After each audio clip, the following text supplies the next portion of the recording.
Hello, and welcome to the Straight to the Source podcast. I'm Tanya Barr. And I'm Lucy Allen, and we're looking forward to taking you straight to the source of the people driving our food and hospitality industry forward. Today's guest is Pierre Issa, better known as Pepe Saya. In 2009, he found himself with a few hundred liters of leftover cream and chose to churn it into butter rather than tipping it out.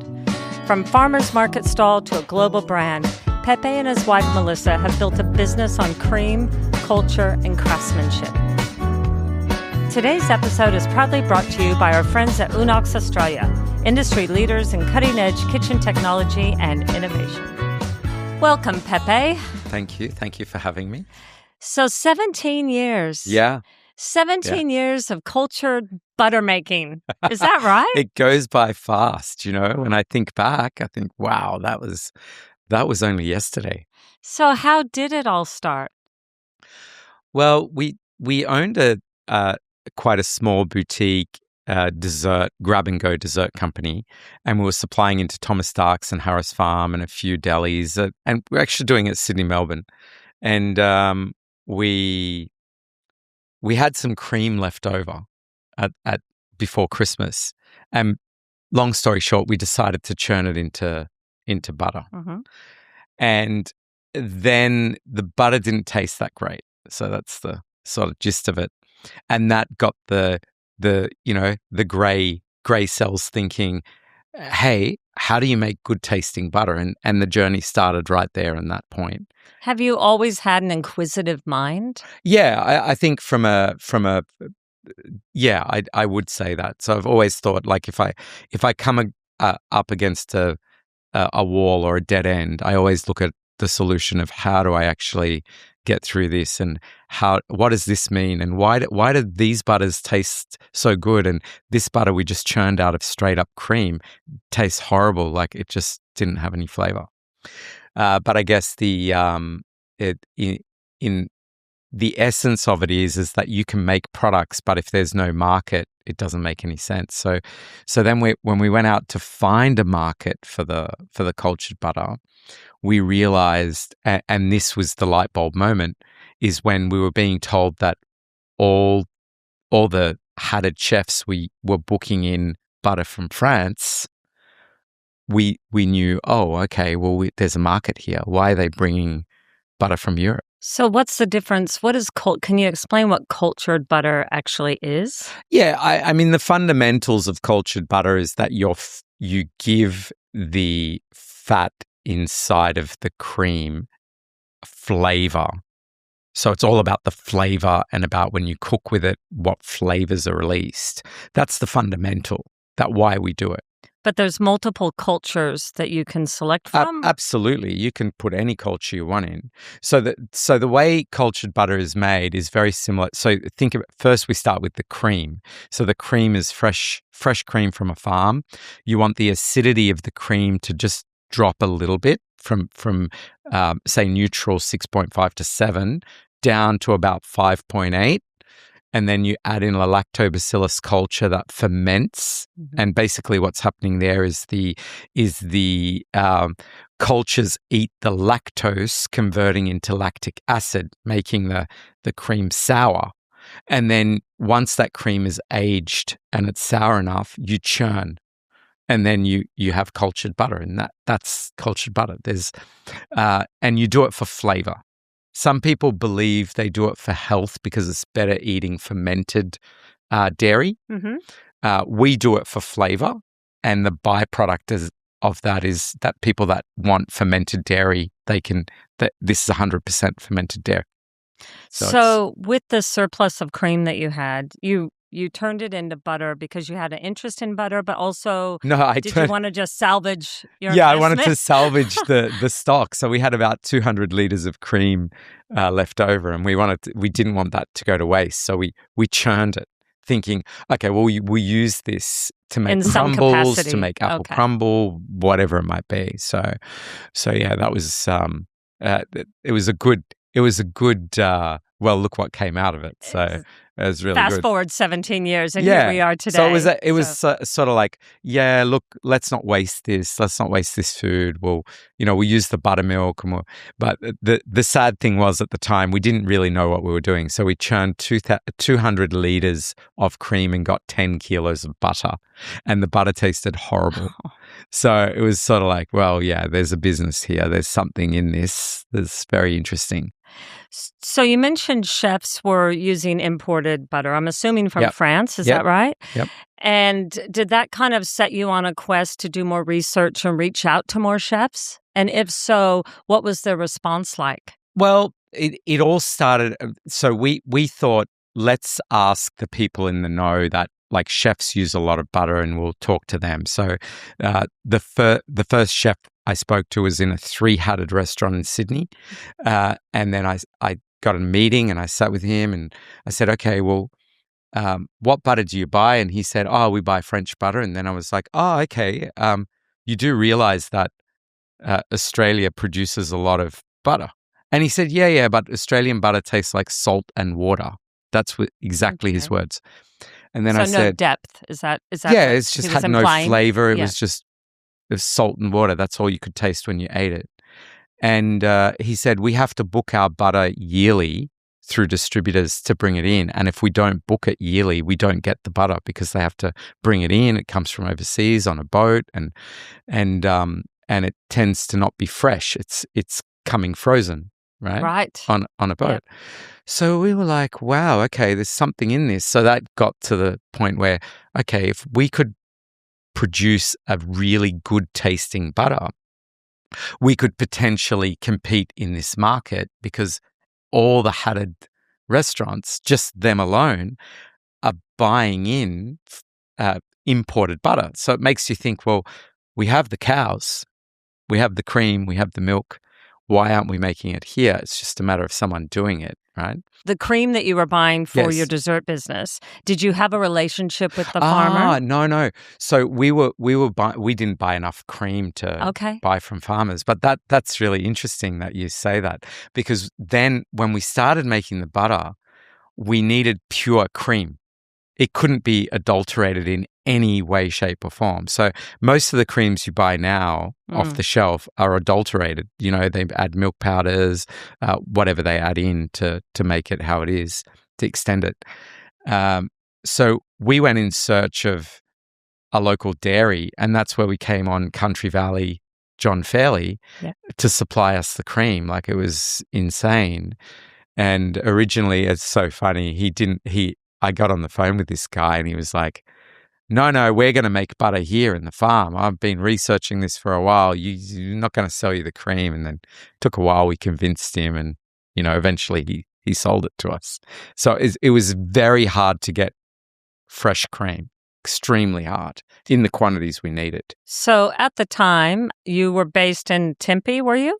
Yeah, we started in St. Peter's, yeah.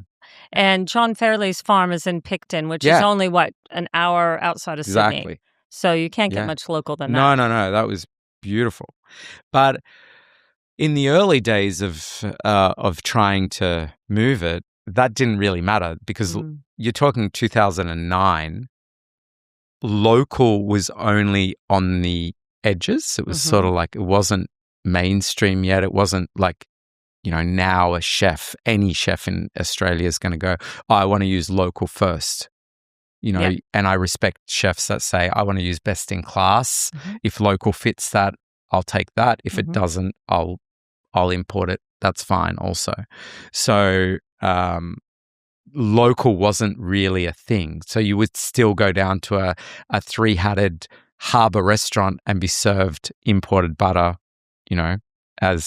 as you would even on aircraft, where now it's like there's a choice. Yes. So this is... Well, if you go back to 2009 and you're setting off on this, you and your wife, Melissa, setting off on this new business venture, really. What about support from your family? Did your dad, when you went to your dad and said, "Hey, I'm gonna make butter. What do you think?" What was his response? Oh my God, you're taking me back now. Well, when I first told my dad I'm going to make I took him a pat and I go, I'm going to start making this butter. And he was like, he tasted it. He's like, wow, this is amazing butter. And he said to me, how much is this? And I go, I think it was $7.99 at the time.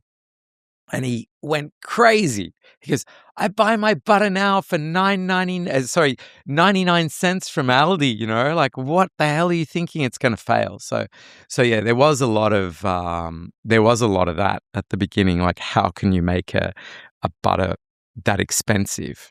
But the reality is that when you make a handmade product, it comes at a cost because you don't have the scale to bring those prices down. And like at Pepe Saya, we still don't have scale to bring prices down to what, you know, the other butter brands are doing on the market, whether they're Australian or imported. That's interesting, isn't it? Yeah. Do you get asked that a lot? A lot. Have you found that it's changed quite significantly in the last 17 years where the value proposition is there, whether it's from a consumer in the retail market or wholesale? It's funny you saying that because yesterday we were in the Strand Arcade and we bought a chocolate croissant for $9. And I was looking at this thing and I'm thinking, our pat of butter is $9. And where's the value there?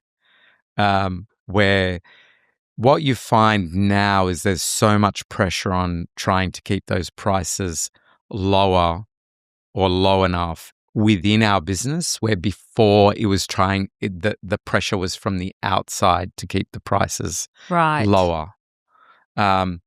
Because the price of dairy has not doubled, it's tripled. The price of dairy since we started, but the price of butter hasn't tripled. Wages have gone up, like so much inflation on every single part of the industry.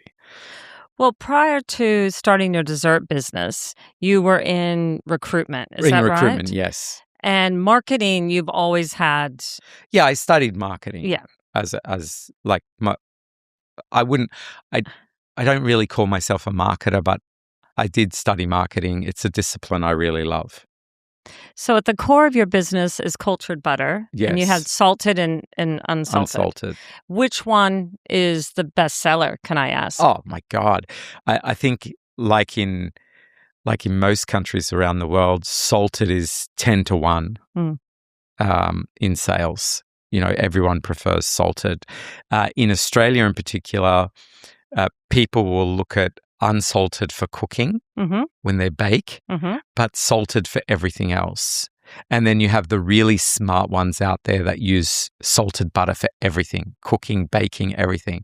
And it really adds a lot of value to their bakery. Is that right? Yeah. It's so beautiful when you cook with it.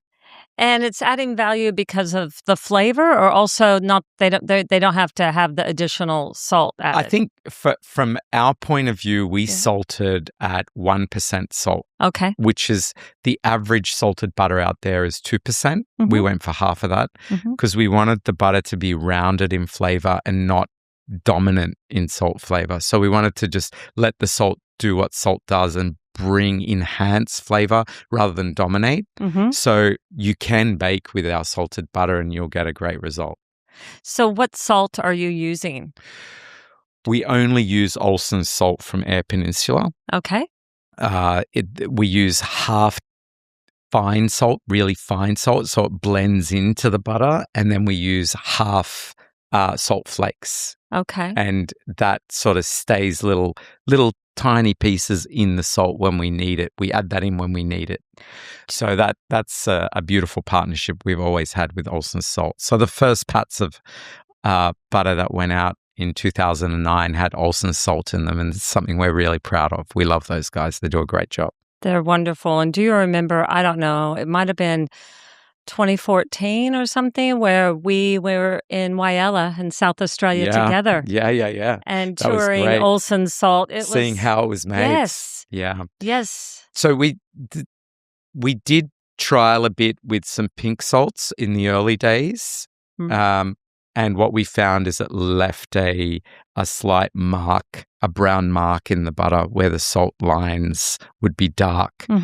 and people found that a little bit hard to sort of. They thought there was mold or something. So then we went, no, we can't do that in the trial days of it. And also with Olsen's, they've evolved, coming out with the blossoms and the variety of salts and catering for food service as well as retail. So it's wonderful.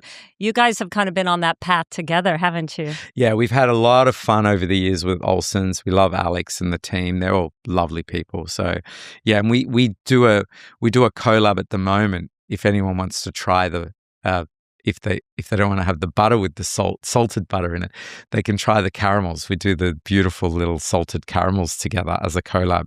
So to celebrate our relationship over so many years. And the packaging's gorge's as well. And they come in little boxes. How many are in a box? 10. And we have a packet too. I can smash one pretty easily. Yeah. That's the problem. Don't put them in the car with you. No, especially on a road trip. No, not at all. Well, let's talk about farmers markets, because that's a topic that's very close to your heart and mine as well. And to see your original stand was at Carriage Works. Is that your first stand? First stand. And so paint us a picture. What did that look like? You had 2 types of butters only? Or I mean, at the time at Pepe Saya, we love salted, unsalted. That's sort of our core go-to, and we dabble a little bit here and a little bit there in some flavors, but we predominantly only do salted and unsalted. We leave the flavored for other people to do. We see that as a compound butter. It's traditionally chefs do that, and they do it really well. So when we first started, we started making the butter, and then we met Esther, who was running a dairy stall for Country Valley in Carriage Works, and she had a co-op store. So it was one of the few co-op stores at Carriage Works. That means they could bring in products they wanted to sell at the stall as long as it was made with Country Valley milk. So there had to be a link, because it was a Country Valley co-op stall and Esther ran it. So she discovered us somewhere. We weren't actually selling it yet. I think John Fairley told her from Country Valley told her about it, and she rocked up to my factory and said, "I want to sell your butter at the markets, and we need 30 butters this weekend." And we hadn't even made any yet, and we were like scrambling to make this, and 30 butters. It was like such a big order. We didn't know what to do, so we ended up, it was really good. We ended up making it and sold our first batch at Carriage Works at the Country Valley stand. And then over time, we took on our own stand at Country Valley in the same spot. I was going to say, you're in exactly the same spot. But the first butters were sold at Carriage Works. We didn't have online yet at the time. This is, 2010. And were they always round? Always round. Always round. The original ones were in paper, not in foil. And didn't your dad make the original? My dad made the molds for me. No, they're still the ones he made. We're still using those, and the press, because they're all hand pressed and they're all hand molded. Even today. Yeah. We still make the same butter the same way we made it the day we started. And when we went down to do tastings at Carriage Works with Esther, then we were starting to meet a lot of people and getting a lot of feedback. You're on the coal face of it, and you're really getting people giving you their opinion and what they think. So a lot of adjustments were made in those early days because of the markets. That's exactly what I was going to ask you. Did you take that feedback and then go and make 100%. I mean, we still take feedback now from people, and we still act on it, because, as you know, Melissa and I are very much on the coal face of the business, where we're down at the markets still every Saturday. When we're, if we're in Sydney, we're at the markets, and if we're not here, like in a couple of weeks, we've got a tasting down at in South Australia at the Adelaide Central Markets, and we'll be talking to people and getting their feedback and seeing what they think. So feedback's very important for a brand. Well, do you think the consumer, their palate has changed over time at all? I think it has. I mean, if you take Pepe Saya alone, where we have, 20 million serves of butter a year going out, so that just in Australia, and that affects people's flavor profile of food, right? it always reminds me in my early days when I was working in hospitality. I remember when blue cheese first came out on the tables, Australian tables. It was brought into Australia by the pioneers, Calendar and all those guys. Most people, when they'd order the cheese plate, would say, "Oh, and don't give me any blue cheese. I don't want that moldy stuff." Yeah. Right? Yep. But now it's a very different proposition. Yeah. So blue cheese is a big thing in Australia. It's even made here and, people love it. So I think if we look back at the early days of Pepe Saya, there was a lot of, not negative, but a lot of the feedback was like, "Oh, this tastes like," as soon as this tastes great. And then it aged a little bit with them and they'd go, "Oh, why is it like a bit cheesy?" Well, that's cultured butter and that's what it's meant to do. It's meant to go a bit cheesy by month, by within a month and a half to 2 months in of its shelf life, it should go a bit cheesy. Well, don't you find that that's that educational piece? Absolutely. And that's what you're doing every time you're at the farmer's market, every time you're talking to chefs. Costs a lot of money to It educate does. people, It right? does. Absolutely. I mean, you guys know. Yeah, 100%. So this has been one of the big things where when you take a new product out and people would say, "Well, what's cultured about it? And what does that mean?" And then you're explaining a lot, which is really great. But it also opened up an industry now of cultured butters, and you see a lot more people making cultured butters and a lot more cultured butters on the market in Australia and overseas. So yeah, it's really good. What would you say to other producers, perhaps, that are wanting to scale or wanting to get on Qantas? I remember back when you first were on Qantas, I believe they actually came to you, or did you pitch to them? No, they came to us because look, Qantas are one of those, it's an amazing company from whichever direction you look at them at, and they're our national carrier, which makes a lot of sense for them to champion anything Australian and all things Australian. So, like we were very lucky to be one of the pioneers of, say, cultured butter in New South Wales and in Australia to bring that product. So I think the advice I would give to anyone, with a great product is pitch to Qantas because they want best in class. They want to give their customers best products and fun products and tasty products on board. So credit to them. Kudos to them for that, right? I can't take that credit. That it's their credit and their credit alone.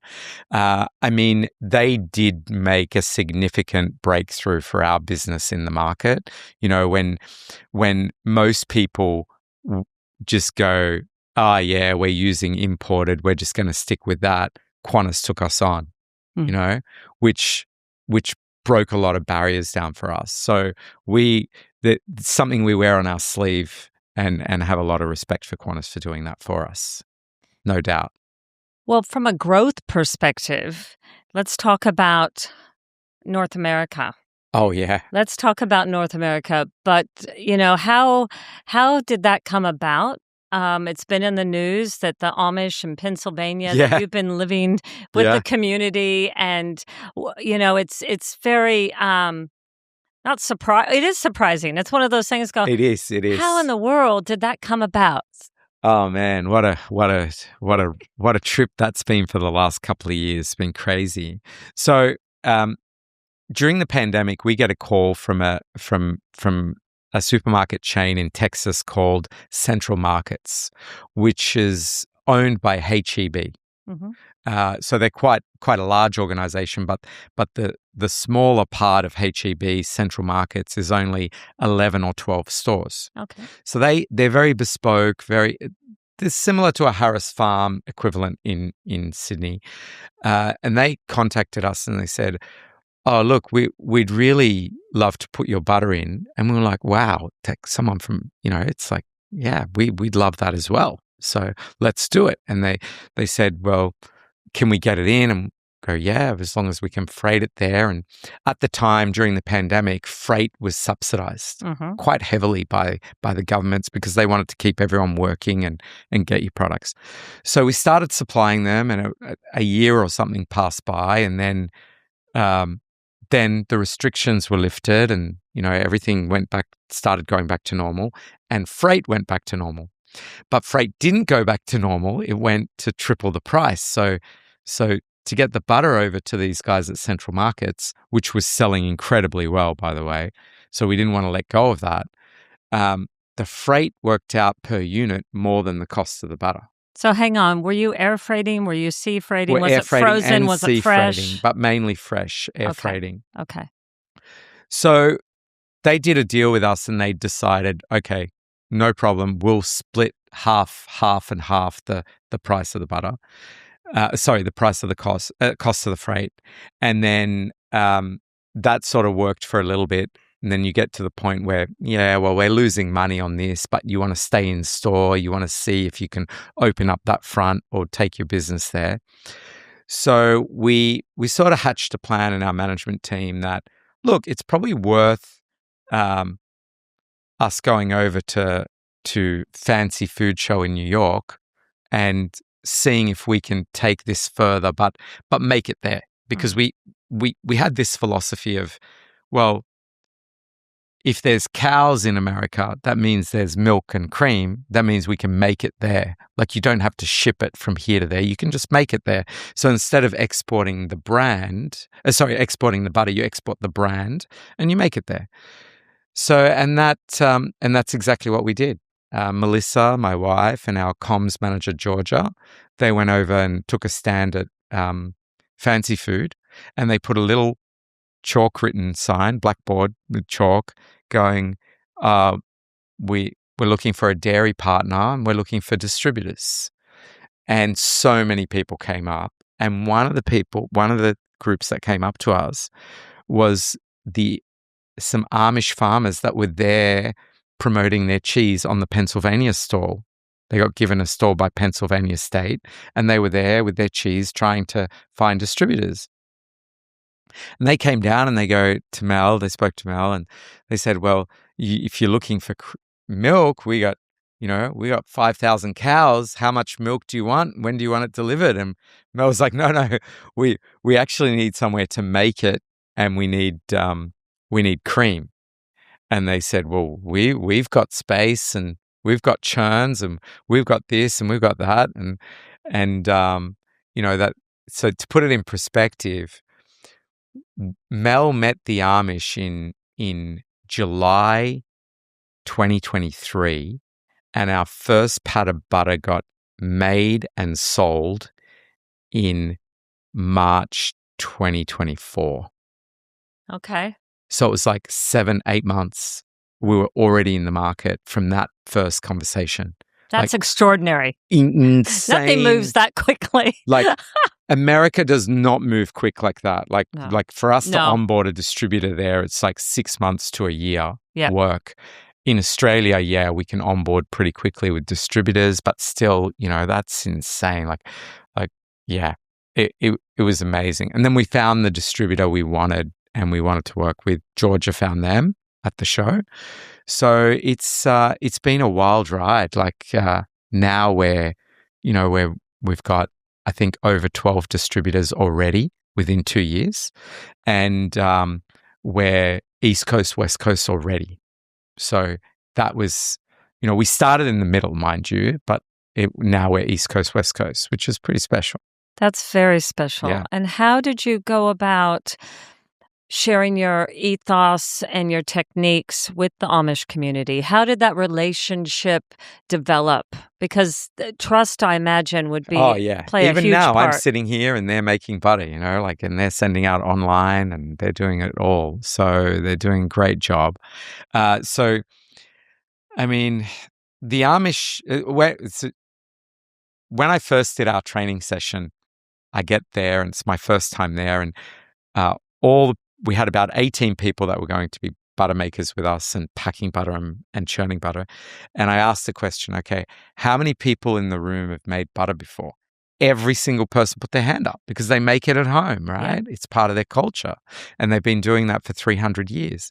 But they don't make cultured butter. That's not part of their thing. They make just sweet cream butter and they churn it. They don't wash their butter. They just churn and pack it and it's a harder butter that they make traditionally. So we had to teach them how to make the Pepe Saya butter. Culturing is a new thing for them.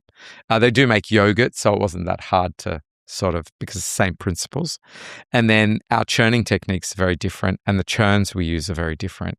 So they made the churns in the community. So the people that make the carriages made the churns. And they made them to your spec? Yeah. We've got a beautiful churn over there. And then we brought in our own equipment and our own machinery that we brought in from Australia and set up the factory on one of their farms, and all the Amish staff. And we obviously manage it from a management point of view, and also HACCP and all those things we need to operate over in America. So yeah, it's for sure a joint venture in its true meaning. Something I've always admired about you and Mel is your ability to be across your business, but also not be afraid to get out there and pound the pavement, knock on those doors, make those phone calls. Nothing is, too hard or too, difficult in that you back yourself and you're doing it. And it's not easy. Dragging the bag. That's it. That's what they call it in America, right? Yeah. It's dragging the bag.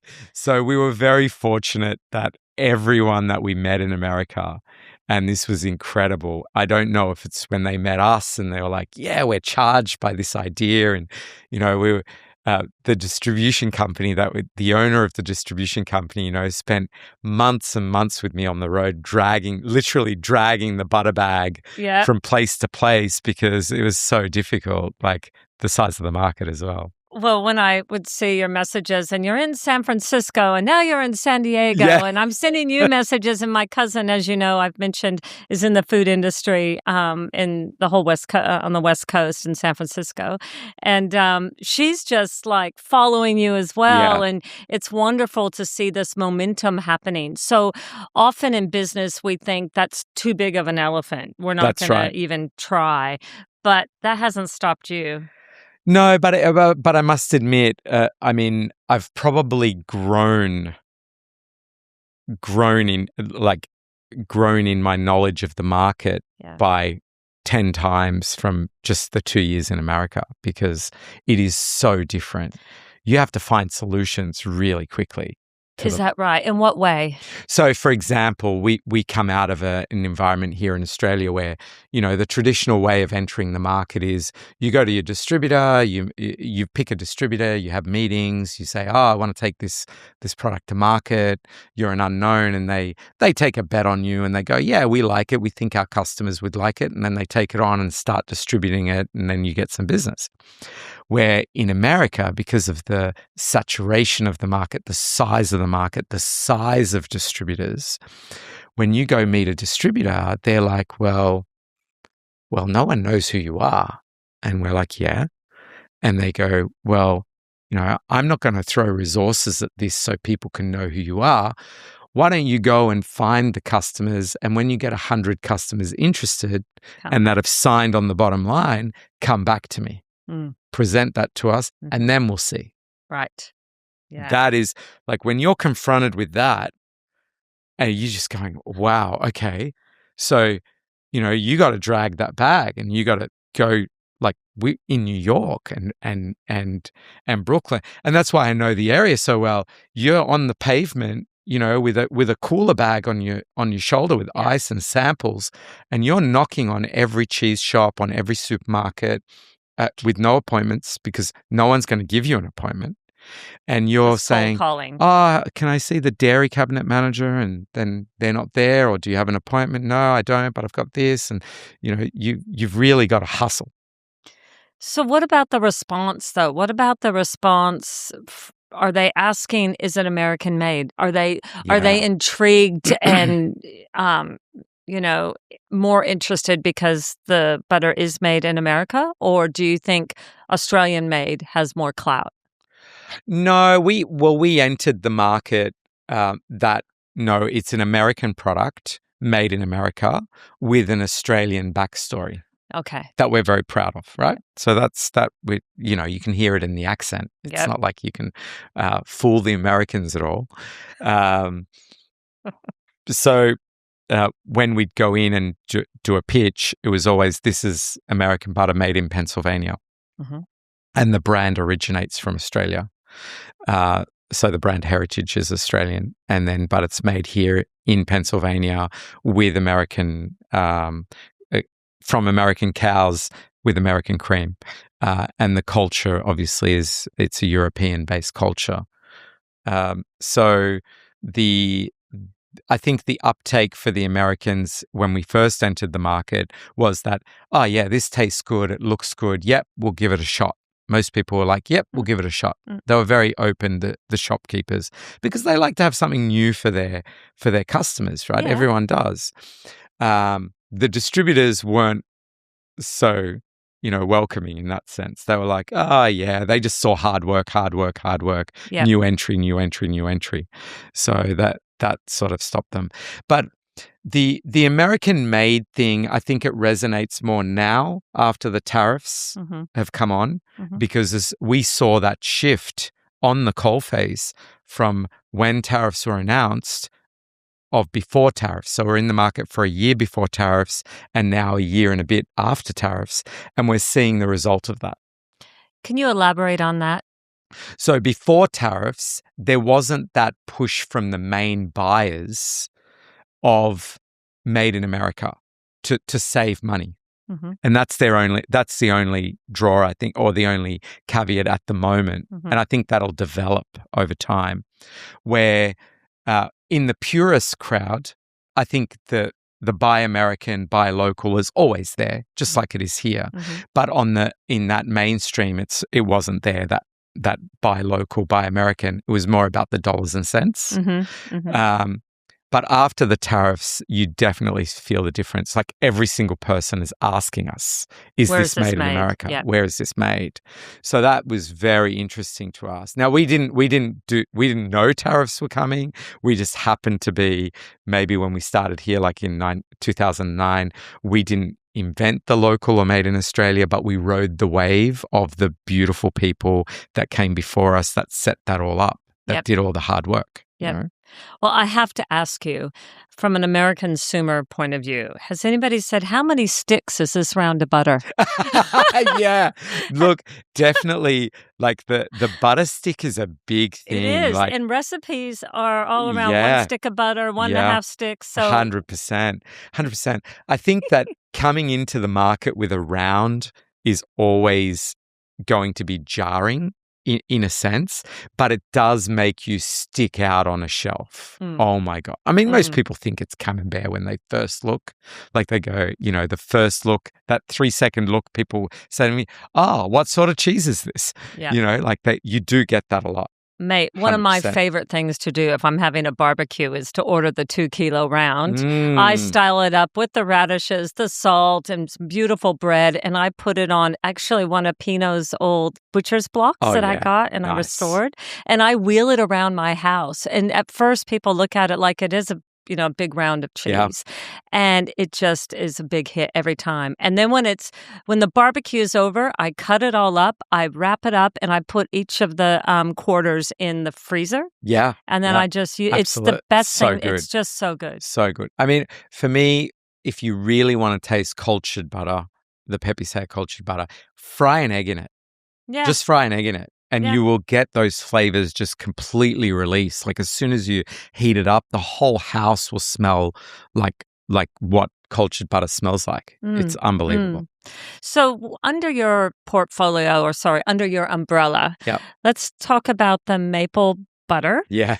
That's gorgeous. And your hampers that you did at Christmas time with your socks and Chunky Dave. Yeah. You've taken on peanut butter. You finally have a non-dairy butter. We have a vegan butter, right? Right? The Chunky Dave, look, the Chunky Dave was so good to take on. I mean, Dave wanted to get out of that because they have a fashion brand themselves down in the Highlands, Southern Highlands of New South Wales. And he just couldn't keep up doing markets. And he came to me one day and he said, look, I'd really love you to take on this peanut butter. Would you do that? And I said, yeah, okay, let us study it for a bit. And then we pretty much looked at it and we said, yeah, let's give it a shot. Like we could do this. This is not going to be hard for us to do. And peanut butter is a whole another beast, right? Like it's peanut butter. But when you think about peanut butter and you think about, it's the butter companies of Australia that own the peanut butter companies. Bega that own peanut butter, and then Amul in India own the biggest peanut butter company in India. Right. So it's crazy when you think about it. So it's a natural fit in a way. It is butter at the end of the day, right? It is. Sort of. So that was great, and we're doing really well with Chunky Day brand at the moment. And then the maple butter is something we developed during the pandemic as a fun thing for our pancake pack, right? So, what about putting balls of vanilla bean butter and sink them into maple syrup, and people can have a bit of fun with this.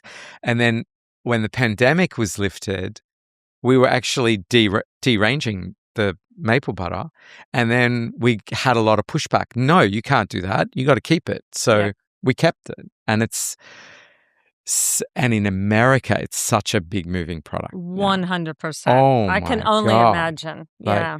The amount we sell of that just online is huge. And what about your little Chunky Day little peanut butter bars? Are they selling in the States? Are you selling them in the States? No, we're not selling Chunky Dave in the States. Okay. We only sell in the States what we make there. So we don't make that there. But we have a lot of yummy stuff online, like for the States, where we go around the Amish community and we bring in a lot of local products that are made in the Amish community and sell them online. And that supports the community as well. And it's all about that storytelling, isn't it? It is. When you think about Chunky Dave and you think about that brand, the peanuts are grown here in Australia. Yeah, in Kingaroy. It's not dissimilar to your whole ethos across all of the products, whether they're collaborations or they're your core product. Yeah, there's one of my absolute favorite products we make at Pepe Saya is our smoked butter. Yeah. And that's still smoked till today by Pino's Dolce Vita. Every week we send the butter there, they smoke it, send it back, and then we pack it up, and it is absolutely divine. So good. Okay, well, I understand there's a new product coming out. Yeah. For the Australian market only. Correct. So, and it's a very local product, right? Local. Very local. So it'll only be found local. Where we've taken on a dairy up in Grafton, where we're going to be bottling our own milk. Mm-hmm. Mixed herd, Frisian, Jersey, Guernseys, red, Illawarra Reds in the herd. And we'll basically be putting out a homogenized, and bladders for the cafes to use with coffee. So we're trying to specialize that milk for the coffee shops as well. And it's in Grafton, New South Wales. So 45 minutes to an hour from Coffs Harbour. And we can't wait. And has this been a dream of yours for some time? Look, a long time. So, anyone that makes cheese or dairy or butter products will always at some time of their career think, I really need to have my own cows. Mm-hmm. There's no doubt. Absolutely no doubt. And to have, we don't own the cows, and that's not our goal, but we have it that where we milk the cows, we'll be bottling the milk. So it's a collab with the dairy farmer.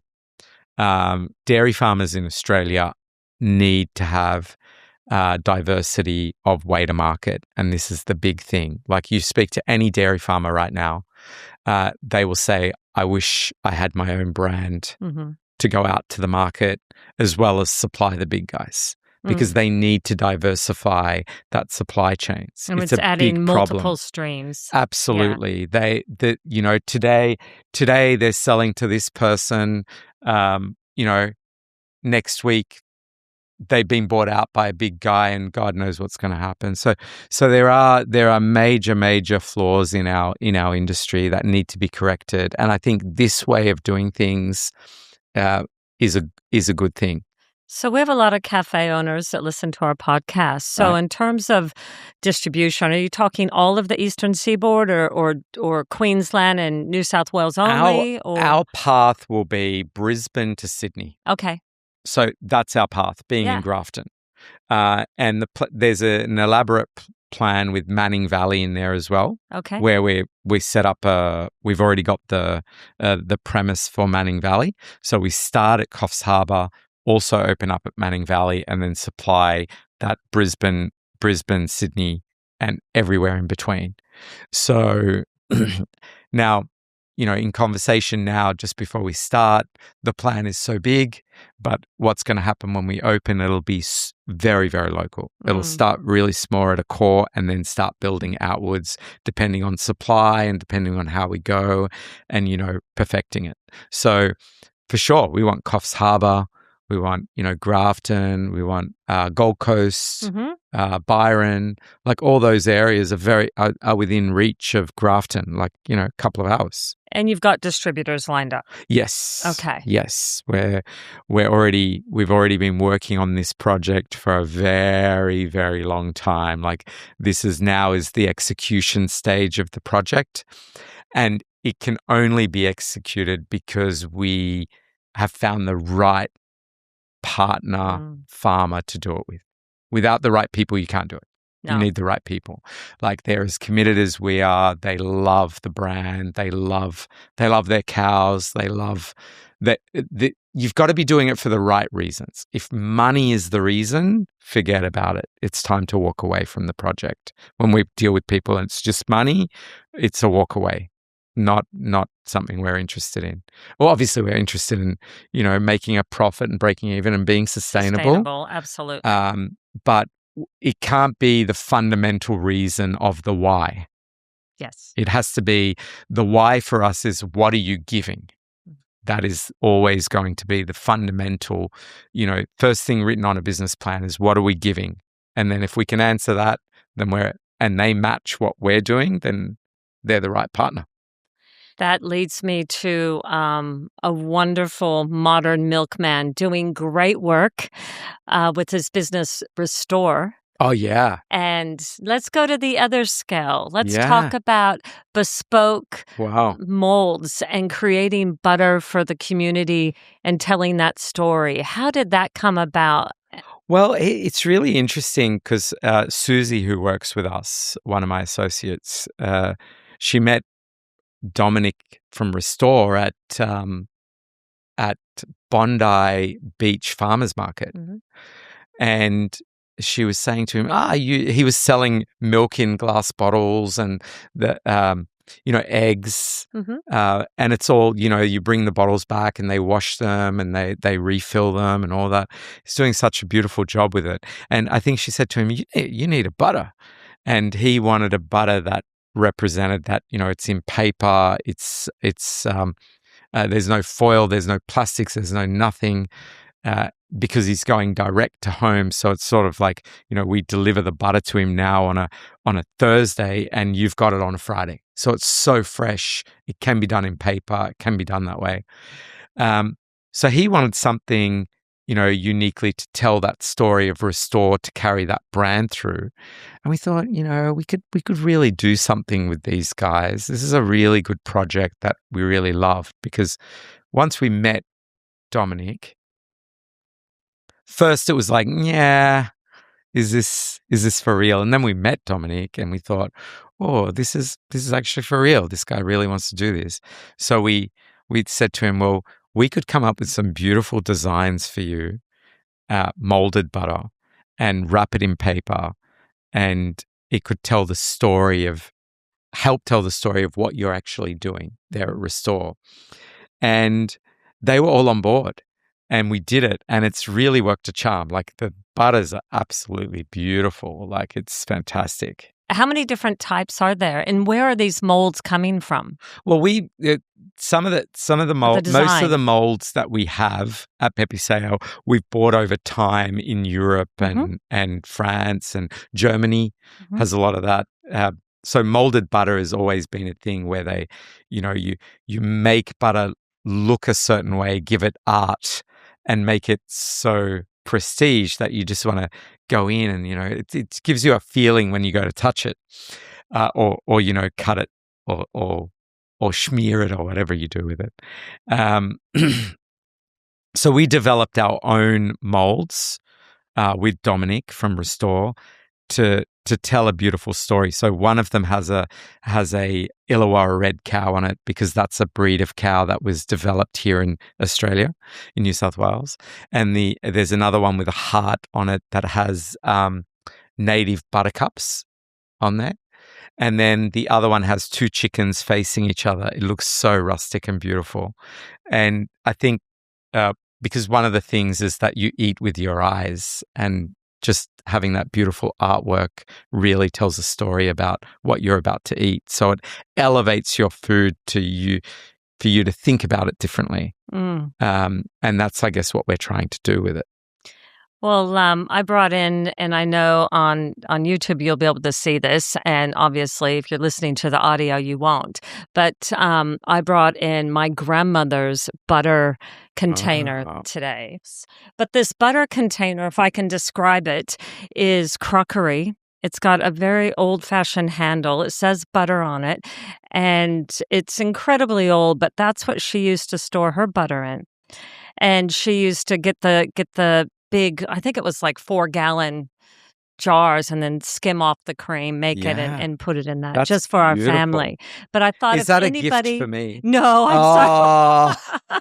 I must take it back. But yes, I thought if anybody's going to appreciate it, it's going to be you. So well, if it goes missing today, you'll know where it is. I'll know, because I've been collecting a lot of these, and they're beautiful. They're absolutely beautiful. I love it. Wonderful. Well, hey, are you up for a little quick fire? Yeah, go. All right. Salted or unsalted? Salted.